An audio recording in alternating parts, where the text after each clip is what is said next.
স্বপ্ন অবশ্যই দেখবেন। অনেক সময় আনন্দিত হয়। আসসালামু আলাইকুম।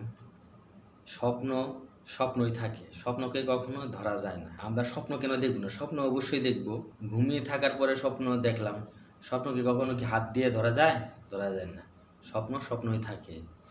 আপনি ঘুমিয়ে থেকে স্বপ্ন দেখতেছেন, জেগে উঠে দেখবেন যে হাও কিছুই নেই। এটা হইল?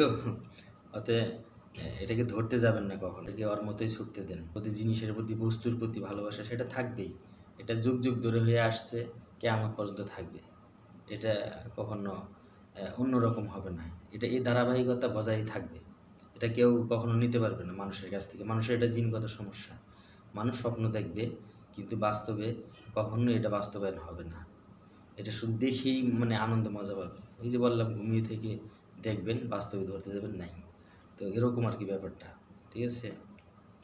ছোট থেকে একটা স্বপ্ন দেখে যে আমি বড় হয়ে আমি ইঞ্জিনিয়ার হব, ডাক্তার হব, বিজ্ঞানিক হব, হয়ে গাড়ি করব, বাড়ি করব, সুন্দর বিয়ে করব, মানে অনেক কিছুই মানে হতে পারে মানুষের, মানে এটা আশা থাকে।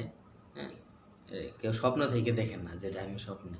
আমাদের স্বপ্নটা যেন একটা ভালোর দিকে রূপান্তর নেয়, যে হ্যাঁ আমি স্বপ্ন দেখছি আজকে এই করব, আর কালকে ওটা করব। এটা যেন হিতে বিপরীত না হয়ে যায়। আকাশচুম্বী যদি স্বপ্ন থাকে, সেটা আপনি কীভাবে বাস্তবায়ন করবেন ভাই? এটা তো করা যাবে না।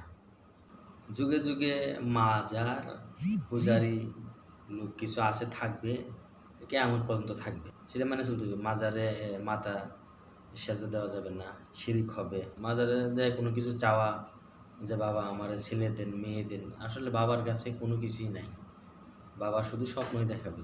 সব কিছু থেকে পরিত্রাণ দিতে একমাত্র উপর আল্লাহই পারে। ওনার কাছেই চান। চাইতে হলে ওনার কাছে চান, চাওয়ার মতো করে চান, তাহলেই তো পাবেন।